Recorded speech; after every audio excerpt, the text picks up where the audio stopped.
నేను రికార్డుతో సగం చూపిస్తా. ఇదే మీడియా మిత్రులు అందరూతో ముంగలే పెడదాం, మన ఇద్దరే ఉందాం. నువ్వు ఇదిగో పలానాలు ఫోన్ చేసావు, రికార్డుతో సగం నేను పెడతా. నువ్వు రాజకీయం నుంచి తప్పుకుంటావా?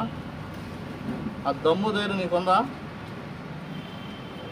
అన్నీ కూడా చేతగాని మాటలు మాట్లాడుకుంటా, పనికిరాని మాటలు మాట్లాడుకుంటా ఎవరేదో చెప్తూ ఉన్నాడు. నేను పేదవాడిని, నా దగ్గర డబ్బులు లేవు. నేను చెప్తున్నా, అయ్యా బాబు, నేను గెలిస్తే మీరు గెలిచినట్టే. మీకు ఏది పని కావాలన్నా, నాకే తోలు గేటు కట్టే పని లేదు, నాకు ఎక్కడికి వెళ్ళే పని లేదు, నాకే పిఏ కూడా ఉండడు.